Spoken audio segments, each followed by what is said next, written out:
సంస్కృతి సంపద YouTube channel తరఫున అందరికీ స్వాగతం. కవిసింహ శతావధాని చిత్రకవి శ్రీ పోకూరి కాశీపతి గారి సారంగధరీయం కావ్య పఠనం. ఈ కావ్య పఠనం కావిస్తున్నది శ్రీ నూతలపాటి వెంకటరత్న శర్మ గారు. వీరు ఆ కావ్యాన్ని ధారావాహిక ప్రసంగంగా ప్రసంగిస్తున్నారు. వారి ధారావాహిక ప్రసంగంలో ఈరోజు 57వ ప్రసంగం చేస్తున్నారు. శ్రీ శర్మ గారికి స్వాగతం.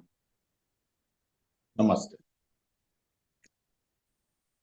చేడ నిష్కారణంబుగా చిగురు బిల్లుడమ్ములేయుచునుండే నటంచు కినుక జంది దిక్సతి కనులెర్ర చేసిన నగ సంజకెంజాజల పరదిశన్ రహించే. సూర్యాస్తమయం చెబుతున్నాడు. నిన్న సూర్యాస్తమయంలోనే ఒక పద్యం చెప్పుకున్నాము, జ్వర జ్వరాదులకు సంతసములు ఏడ్చే అని. అసలు ఇక్కడ చేడ నిష్కారణంబుగా చిగురు విల్లుడు అములేయుచుండెనటంచు కినుగంజంది దిక్సతి కనులెర్ర చేసిన నగ సంజగంజాజల పరదిశన్ రహించే. కవి సమయం అష్టాదశి వర్ణనలో భాగంగా సూర్యాస్తమయాది వర్ణనలు ఉంటాయి. అలాంటి వర్ణన ఇది. ఈ చేడే చిలికెత్తే, ఈ చేడియ ఇక్కడ నాయక నిష్కారణముగా ఎలాంటి కారణం లేకుండా జిగురు విల్లుడు అమ్ములేయుచుండనటం కినుక చెంది, ఏ కారణం లేకుండానే మన్మధుడు పూలబాణాలు వేస్తున్నాడని కినుక చెంది కోపంతో దిక్సతి కనులెర్ర చేశాననగా, దిక్సతి దిక్కులు అనేటువంటి సతి కనులెర్ర చేసింది, కోపగించుకున్నది అని. కోపంలో దాంతో వచ్చే చేష్టల్లో కన్నులు ఎర్రబడటం కూడా ఒకటి. కాబట్టి కన్నులు ఎర్రబడటం అనే జాతీయం కోపానికి ప్రతీక. కన్నులు ఎర్ర చేశాననగా సంజగంజాయల పరదిశన్ రహించే. సంజగంజాయలు సాయంకాల సంధ్య, దాని యొక్క కెంజాయ, కెంపుజాయ కెంజాయ, ఎర్రనైనటువంటి వర్ణము. అపరదిశన్ రహించే. అపరదిశ అంటే పశ్చిమ దిక్కున, పూర్వ దిక్కు అంటే తూర్పు, అపర దిక్కు అంటే పశ్చిమ. అపరదిశన్ రహించే. ఈ రకంగా పశ్చిమ దిక్కున సూర్యుడు అస్తమిస్తున్నాడు అనే దానికి గుర్తుగా ఎర్రని కాంతులు ప్రకాశిస్తున్నవి అని. ఇవి సంధ్యారాగాలు అంటూ ఉంటాం.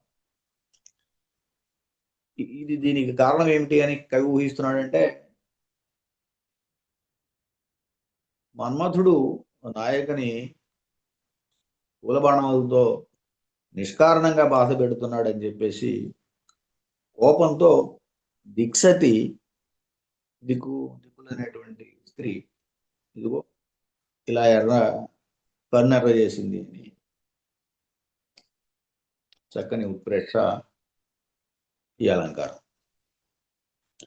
భవ్య సారంగధరుడు సూపడ్డకునికి నెంచగా శ్యామకను తమి హెచ్చుచుండే.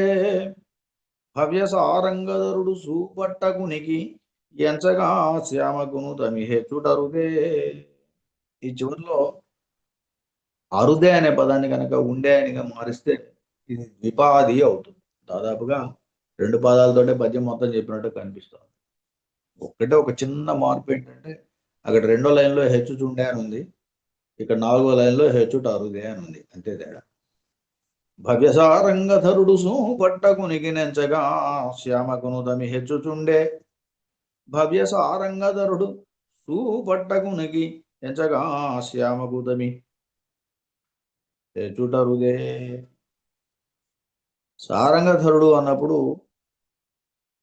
3 పేర్లు చెప్పుకుంటాం: శివుడు, చంద్రుడు, సారంగధరుడు. భవ్య సారంగధరుడు చూపట్టకునికి ఇక్కడ నాయకుడు ముగ్గురుని కూడా మనం ముగ్గురు నాయకుల్ని కూడా ఇక్కడ ప్రస్తావన చేయొచ్చు 3 కథా భాగాల్లో. సారంగధరుడు చూపట్టకునికి కనపడకుండా ఉండటం వల్ల చూపట్టకుండా ఉండటం. కనపడకుండా ఉండటం. చూపట్టకు నిగినంచగా శ్యామకును తమిహెచ్చుచుండే. ఇక్కడ శ్యామ అంటే నాయక. ఇక్కడ ముగ్గురు నాయకులను చెప్తే ఇక్కడ ముగ్గురు నాయికలను కూడా చెప్పాలి. అక్కడ శివుడు, చంద్రుడు, తారంగధరుడు అని చెప్పినప్పుడు ఇక్కడ పార్వతి, తార, చిత్రాంగి అని చెప్పాలి. తమిహెచ్చుచుండే విరహం పెరుగుతోంది అని. ఇది మొదటి 2 లైన్లకి. తర్వాత 2 లైన్లకు వచ్చేసరికి భవ్యస ఆరంగధరుడు పట్టకునికి. ఇక్కడ దివ్యమైనటువంటి చంద్రుడు అని అర్థం.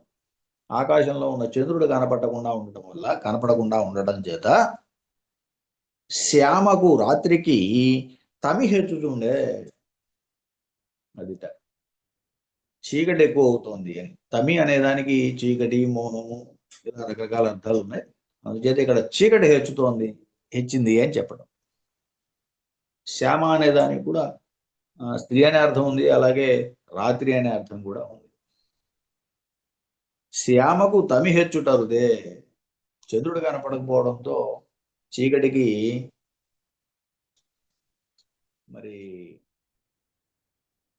రాత్రికి చీకటి హెచ్చడం అనేది సహజమే కదా అని సమర్థించాడు. ఇది కూడా ఒక చక్కని అలంకారమే. శ్యామయనునట్టి మంజుల శ్యామ ఇరుల తురుమునందు అక్కడక్కడ తురుము మల్లె ననగమియే. మల్లె ననగమి. నన అంటే పూలు, గమి అంటే గుంపు, అంటే మల్లె పూల యొక్క సముదాయం. మల్లె ననగమియే అవునుగా బోలు ననగపెక్కు బంబులేర్పడినప్పుడు నభంబునందు. అలంకారం చివరిలో బంబులేర్పడినప్పుడు నభంబునందు అని. బంబు అంటే నక్షత్రాలు, బం అంటే నక్షత్రం అన్నమాట. బంబులు ఏర్పడినప్పుడు నభంబునందు. నభం అంటే ఆకాశం. ఆకాశంలో నక్షత్రాలు ఏర్పడ్డాయనే సాధారణ అర్థమే, కానీ బంబు నభంబు అనడం వల్ల ఇది 2 అర్థభేదంతో వ్యవధానం ఉండేటట్టుగా రాశాడు కాబట్టి ఇది యమకాలంకారం అవుతుంది. బంబులే ఏర్పడినప్పుడు నభంబునందు. శబ్దాలంకార ప్రియుడు అని చెప్పుకున్నాం కదా, ఇలా ప్రతిపద్యంలోనూ ఒక అలంకారం తయారవుతోంది. శ్యామయనునట్టి మంజుల శ్యామ. ఇక్కడ శ్యామయనునట్టి రాత్రి అనేటువంటి మంజుల శ్యామ మనోహరమైనటువంటి చేడియా. ఇక్కడ మొదటి శ్యామ అన్నప్పుడేమో రాత్రి, రెండవ శ్యామ అన్నప్పుడు నాయక. శ్యామయనునట్టి మంజుల శ్యామ ఇరుల తురుమునంద గడగడ తురుము మల్లెన నగమియే అవునుగా బోలు. ఇరుల తురుమునందు చీకటి అనే కొప్పు. ఇరుల తురుము, తురుము అంటే కొప్పు, ఇరుడు అంటే చీకటి. చీకటి అనేటువంటి కొప్పులో అక్కడక్కడ తురుము ముడిచినటువంటి మల్లె ననగమియే. మల్లె పూల యొక్క సముదాయమే కావచ్చును, అవును కాబోలును. అనగా పెక్కు బంబులు ఏర్పడినప్పుడు నభంబునందు. ఆకాశంలో నక్షత్రాలు కనిపిస్తున్నాయి. ఆ నక్షత్రాలు ఎలా కనిపిస్తున్నాయి అంటే చీకటి అనేటువంటి, రాత్రి అనేటువంటి మనోహరమైనటువంటి చేడియకు, రాత్రి అనే స్త్రీకి తలలో తురుముకున్నటువంటి మల్లెపూల్లాగా కనిపిస్తున్నాయి. అక్కడక్కడ తురుము మల్లె ననగమియవును కావు. మల్లెలా అన్నట్టుగా, తలలో తురుముకున్న మల్లెలా అన్నట్టుగా. ఎవరికి? రాత్రి అనే కాంతకు. రాత్రి అనే కాంతకు చుక్కలు తలలో తురుముకున్న మల్లెల్లాగా కవి ఊహిస్తున్నాడు. ఆ రకంగా బంబులు ఏర్పడినవట, నక్షత్రాలు ఏర్పడ్డవి నభంబునందు అని. అమృత కళల్గలాడు కమలాప్తునకు జతగాడు చక్రవాకములకు సూడు కేశవుని కామినికి సైదోడు యామిని సమయము నెలువాడు కడు చల్లని చుక్కల రేడు దేవపూగమునకు కూడు చందు తొలిగట్టున కల్గెను నాడు వేడుకన్. రాత్రి వర్ణన అయింది, నక్షత్ర వర్ణన అయింది. ప్రస్తుతానికి చంద్రోదయం అవుతోంది అన్నట్టుగా చంద్రోదయం, చంద్రుడు ఉదయిస్తున్నాడు అని చెబుతున్నాడు. అమృత కళగలాడు కమలాప్తునకు జతగాడు చక్రవాకములకు సూడు కేశవుని కామినికి సైదోడు యమినీ సమయము నెలువాడు కడు చల్లని చుక్కలరేడు దేవమోగమునకు గూడు చందు తొలిగట్టున గనునాడు వేడుకన్. అమృత కళలు గలాడు, అమృత కళలు కలిగిన వాడు అని. ఆయనకి 16 కళలు, షోడశ కళా పరిపూర్ణుడు అని కదా చంద్రుడికి. అలా కళలు కలిగినటువంటి వాడు. కమలాప్తునకు జతగాడు, కమలాప్తుడు, కమలములకు ఆప్తుడు ఎవరు? సూర్యుడు. ఆయనకి జతగాడు. కమలాప్తునకు జతగాడు, సూర్యచంద్రుల్లో చెరొకనుగా చెబుతూ ఉంటారు, జతగాడే. చక్రవాకములకు సోడు, చక్రవాక పక్షులకు సూడు శత్రువు. చక్రవాకాలు పగలు ఉంటాయి, రాత్రులు తిరగవు కదా, అందువల్ల చక్రవాకాలకి ఈయన సూడు అంటే శత్రువు అని. కేశవుని కామినికి సైదోడు. సరే, కేశవుని కామిని, కేశవుడు అంటే విష్ణువు, విష్ణువు యొక్క కామిని స్త్రీ లక్ష్మి, ఆ లక్ష్మీదేవికి సైదోడు. క్షీరసాగర మదనంలో వాళ్ళిద్దరూ తోబుట్టు. ముందు విషం పుట్టిన ఆ తర్వాత క్రమంలో అందరూ పుట్టారు. చంద్రుడు, లక్ష్మి, చంద్రుడు, అలాగే కామధేనువులు, కల్పవతులు ఇవన్నీ కూడా పుట్టి చివరికి అమృతం కూడా వచ్చింది. ఆ క్రమం అది. కాబట్టి చంద్రుడు లక్ష్మికి సైదోడు. యామిని సమయము నెలువాడు, ముఖ్యంగా రాత్రికి ఆయనే రాజు, రాజు. యామిని సమయము నెలువాడు కడు చల్లని చుక్కలరేడు, చల్లని చుక్కలరేడు. నక్షత్రాధిపతి. ఇంతకుముందు కూడా అనుకున్నాం 27 నక్షత్రాలు ఉంటాయి. ఆ నక్షత్రాలకు అధిపతి చంద్రుడు. రోజుకు ఒక నక్షత్రం దగ్గర ఉంటాడు. అదే మనకు ఏర్పడుతున్నటువంటి నక్షత్రాల క్రమం. దేవపూకమునకు గూడు చందు తొలిగట్టున గను నాడు వేడుగన్. ఈ రకంగా చంద్రుడు తొలిగట్టున కలిగను నాడు వేడుగన్ అన్నాడు. తొలిగట్టు అంటే మరి ఉదయాద్రి, ఉదయాద్రిని ఈయన ఉదయించాడు అని చెప్పాడు. పంకజాతులగును గల్గు బెంకముడిగే. ఇది కూడా ఈ పద్యం కూడా వర్ణంలో భాగమే. అష్టాదశి వర్ణనలో చంద్రోదయ వర్ణన కూడా.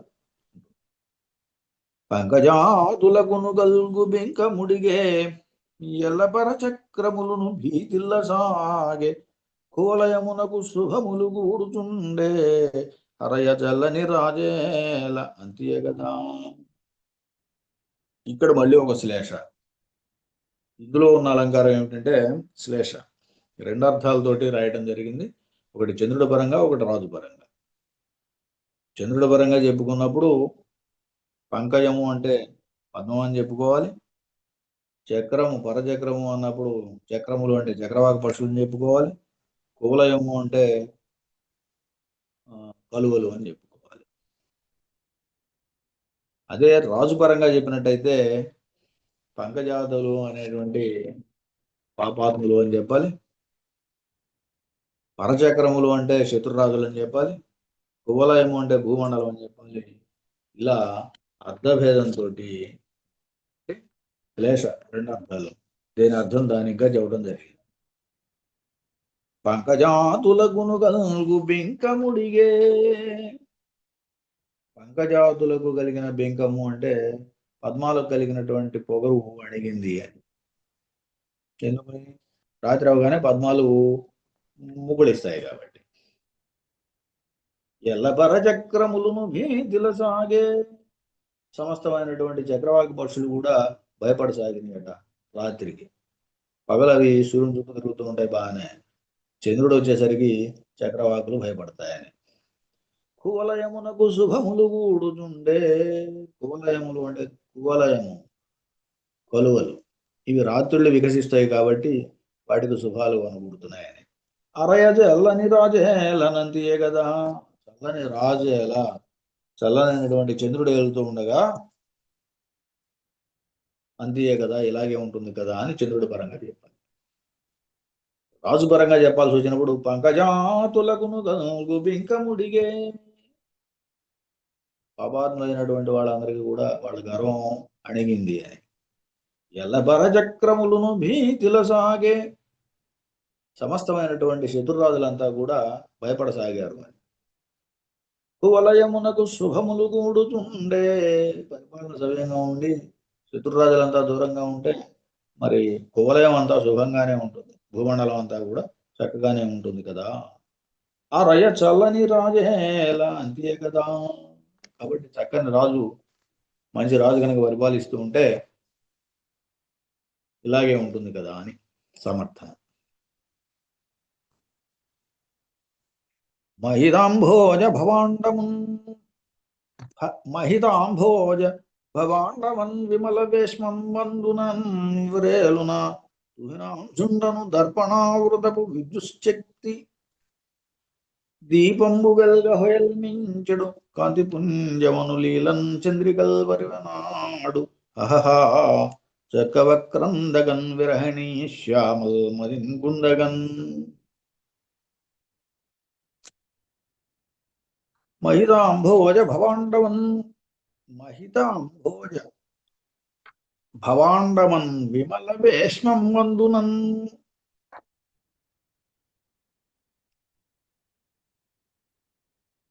బ్రేలునా తుహినాం చుండను దర్పణామృతపు విద్యుచ్ఛక్తి దీపంబు వెల్గ హొయల్మించెడు కాంతి పుంజమను లీలం చంద్రికల్ బర్వే. వెన్నెల వ్యాపించినయి అనేది ఇందులో పిండిత అర్థం, ఉన్న అర్థం అది. చంద్రికలు వ్యాపించిన, చంద్రుడు ఇందాక ఉదయించాడని చెప్పాడు, ఇప్పుడు ఉదయించినందువల్ల వెన్నెలంతా కూడా వ్యాపించినయి అని చెబుతాడు. ఆహా చక్కవక్రందగన్ విరహిణీ శ్యామల్ మదిన్ గుందగన్. రెండు ఆహా చక్కవక్రందగన్, జక్కవపశు క్రందగన్, ఇవి మరి జక్కవ పక్షులు, చక్రవాకాలు. కుందగన్ కందగన్ పోని చూపించగా. విరహిణీ శ్యామల్ మదిన్ కుందగన్, విరహణిలో అయినటువంటి స్త్రీలు కుందగన్ దుఃఖిస్తూ ఉండగా. ఈ రెండు కలిగినయి అని, వెన్నెల రాగా ఇలా అయింది అని. వెన్నెల ఎలా వ్యాపించిందో చెప్పడానికి మహితాంభోజ భవాండమన్ విమల భేష్మం బంధునన్. భవాండము బ్రహ్మాండం అనేటువంటి స్వచ్ఛమైనటువంటి భేష్మమునందున వ్రేలు, ఇదిగో వేలాడుతున్నటువంటి వేలాడే గృహమునందున అని. వ్రేలున తుహినాంశుండు, అది ఎవరైనా చల్లనైనటువంటి కిరణాలు కలిగినటువంటి వాడు చంద్రుడు. ఆయన ఎక్కడున్నాడు? వ్రేలుతున్న గృహంలో ఉన్నాడు, వేలాడుతున్న గృహంలో ఎక్కడో పైన ఉన్నాడు. బ్రహ్మాండం అనే వేలాడుతూ ఉన్నటువంటి గృహంలో ఉన్నటువంటి ఆ చంద్రుడు దర్పణావృత విద్యుచ్ఛక్తి హోయల్మించెడు కాంతి పుంజము అన్నాడు. ఇదిగో విద్యుచ్ఛక్తి దీపం, కాంతులు, మెరుపు తీగ లాంటి శక్తి కలిగినటువంటి దివ్యలు, అవి వ్యాపించినయట అంతటా. వెల్గ హొయల్మించెడు కాంతి పుంజము అనులీలదు, అది కాంతి పుంజమా అన్నట్టుగా. హొయల్మించెడు శృంగారం అతిశయించేటువంటి కాంతి పుంజమా అన్నట్టుగా ప్రకాశ సముదాయం కలిగింది అని, అలాంటి వెన్నెల కలిగింది అని చెప్పడం. అది దర్పణావృతము అని కూడా అన్నాడు. దర్పణావృతము అంటే అద్దము చేత చుట్టుకోబడిన అని, అంటే కాంతి యొక్క స్వయం ప్రకాశం కూడా కాదు, అది పరావృతం ఇదవుతుంది. ప్రతిబింబంలాగా వస్తుంది కాంతి అక్కడి నుంచి. అది ఆ చంద్రుడు అనేటువంటి అద్దము చేత అని చంద్రుడిని అద్దంలాగానే చెప్పాడు. మహితాంభోజ భవాండవన్ విమల వేష్ణు బంధునం వ్రేలు. అది ఈ భవాండంలో, భవాండం అనేటువంటి ఒక వేలాడే గృహంలో ఆయన ఉన్నాడు అని, అటువంటి చంద్రుడు అని. విమల వేష్మం బంధునన్ను వ్రేలు నాకు తుహినాంశుడు, వేలాడేటువంటి చంద్రుడు. సాధారణంగా ఈ భూగోళం అంతా కూడా, ప్రపంచం అంతా కూడా, అజాండం అంతా కూడా అనేక గోళాల సముదాయంతో శూన్యంలో వేలాడుతూ ఉంటాయి. కాబట్టి అక్కడి నుంచి చంద్రుడు వేలాడుతూ దర్పణోదపు విద్యుత్ శక్తి దీపంబు వెల్గా అని ఈ పదం వాడటంలో ఏంటంటే ఆయన కూడా స్వయంగా కాంతిని పుట్టించాడు. ఆయన కూడా పరావర్తనం అంటూ ఉంటారు. కాంతి పరావర్తనమే. ఆ సూర్యుడి నుంచి వచ్చే కాంతి చంద్రుడి మీద పడి అది మనకు అందుతోంది. అందువల్ల ఈయన దాన్ని దర్పణంలాగా భావించాడు చంద్రుడిని. దర్పణావృతపు విద్యుత్ శక్తి దీపంబు వెల్గా కోయల్ మించడి కాంతి పుంజములేలను చంద్రికలు పర్వెన్. ఆ రకంగా కాంతులు పరుగుతున్నాయి వెన్నెలలు. చంద్రికలు అంటే వెన్నెలలు అని. ఇటుల కౌముది ప్రసరింపనింతిక బుడు నిలుపగా లేని విరహంబు కలిగి మిగుల తలడిల్లుచు త్వరగాని ఛాయ పరచు జీవుని ఇటువలె బలిపదడుగే. ఇలాంటి కౌముది ప్రసరింపన్, కౌముది అంటే వెన్నెల ప్రసరించగా ఇంటికప్పుడు నిలువగా లేని విరహంబు కలిగి, నాయకుడికి విరహం కలిగి మిగుల తల్లడిల్లుచు ద్వారకాధవుని ఛాయ పారదూచి ఇటువలే పలుకుతాడు. ద్వారకాధవుడు అంటే కృష్ణుడు ద్వారకాధిపతి. పారదూచి ఇటువలే పలుకదొడగన్, ఈ రకంగా పలుకుతోంది అని విష్ణువు చూసి. పరమేశు సృష్టిలో నంబరమున రేడనంగ బరిగి అది దిగిన్ మరల పయోనిదిగిన్ తదుపరి నాత్రికి కలిగినట్టి ప్రాళేయకరా. పరమేశు సృష్టిలో అంబరమున రేడనంగ వరగి, ఆకాశంలో రాజు అన్నట్టుగా వరగి, అది దిగిన్ మరల పయోనిధిగిన్ తదుపరి నత్రికి కలిగినట్టి ప్రాళేయకరం. ఇంకో వరుస ఆయన 3 జన్మలు చెప్పింది ఇక్కడ. అదితికి పుట్టినటువంటి వాడు అని ఒకటి, అదితికిన్ మరల పయోనిధిగిన్ శ్రీరాముదిలో పుట్టాడనేది, సముద్రంలో పుట్టాడనే దానికి. తదుపరి అత్రికిన్, ఇప్పుడు కథాంశంలో అత్రికి కుమారుడుగా పుట్టాడని కదా. అట్టి ప్రాళేయకరం, చలనైన కిరణాలు కలిగినటువంటి వాడా చంద్రుడా అని చంద్రుని ప్రస్తావన చేస్తాను. గుట్టిగా చేయడం కాదు, ఆయన దూషణ మొదలుపెట్టింది. ముందు చంద్రుడిని సంబోధించింది ఈ మధ్యలో అంతవరకు. పరమేశు సృష్టిలో నంబరమున రేడనంగా వరగి, పరమేశ్వరుని సృష్టిలో ఆకాశంలో రాజులాగా ఉప్పి, అది దిగిన్ మరల పయోనిధిగిన్ తదుపరి నత్రికిన్ 3 జన్మలు చెప్పింది వరద. ఒకటి పయోధి, క్షీరసాగరం మదనంలో పుట్టాడని. 2 అదితికి, మొదట దేవతలంతా అదితి నుంచి వచ్చారని. అదితికిన్ మరల పయోనిధికిన్ సముద్రానికి, తదుపరి అత్రికిన్ కలిగినట్టి ప్రాళయకరా ఓ చంద్రుడా. వెలయ చలినట్టు వెచ్చగా వీచినట్లు చెలుల వేధింపవేడి వెన్నెలలగాయు చలువల దొరాయటంచు నిన్ పలుకుటెల్ల నబ్జుడా నెదిబీరకాయేనినట్లే. చలినట్టు, చలికి నివాసం, చలినట్టు, నట్టు అంటే నివాసం. వెలయం చలినట్టు వెచ్చగా వీచినట్లు, చంద్రుడు వెచ్చగా వేస్తాడు, ఆ వేడి కదా, అదిగో ఆ వెచ్చగా వీచినట్లు. చెలుల వేధింపవేడి వెన్నెలలుగాయ, వేడి వెన్నెలలుగాయ. వెన్నెలలు చల్లగా ఉంటాయి. ఇక్కడ విరహణులకు వెన్నెల కూడా వేడిలాగానే ఉంది, అందువల్ల వేడి వెన్నెలలుగాయ అన్నారు. వేధింప వేడి వెన్నెలలుగాయ, ఈ వేడి వెన్నెలు ఎందుకు కాస్తాయంటే చెలియలను వేధించడానికని. చెలుల వేధింపన్ వేడి వెన్నెలలుగాయ చలువల దొర ఆయటంతు నేను పలుకుటెల్లా. చలువల దొర అంటారు, ఇందాక మొదలు చెప్పాను చలువ అన్నట్టు అని. ఆ చల్లదనానికి ఆయన నివాసం కదా, అందువల్ల చలువల దొర అని నిన్ను అనటం ఎలా ఉంది అంటే, అర్జుడా నేతి బీరకాయ నిన్నట్లే నేతి బీరకాయలో నెయ్యి ఎంత ఉంటుందో నీలో చల్లదనం అంత ఉంటుంది అని దూషించటం. నేతి బీరకాయ పేరు నేతి బీరకాయ అంటారు, అందులో నెయ్యి ఉండదు. అలాగే చలువల ద్వారా అయినటువంటి నీ యందు చలువతనం అనేది కొంచెం కూడా లేదు అని, వేడిదనమే ఉంటుంది. అందుకే వేడి వేడి నెలలో ఎందుకు అంటే విరహణను వేధించడానికి అని మళ్ళీ ఒక కారణం. కాబట్టి విరహణలను వేధించడానికి గాను వేడి వెన్నెలను కాస్తున్న నిన్ను చలువల ద్వారానే ఎట్లా అనాలి? అలా అంటే నేతి బీరకాయ సన్నం అవుతుంది, నేతి బీరకాయ సన్నం అవుతుంది అని నిందించటం. స్వస్తి. శ్రీ పోకూరి కాశీపతి గారి సారంగధరియ కావ్య పట్టణం గావించిన శ్రీ నూతలపాటి వెంకటరత్న శర్మ గారికి ధన్యవాదాలు.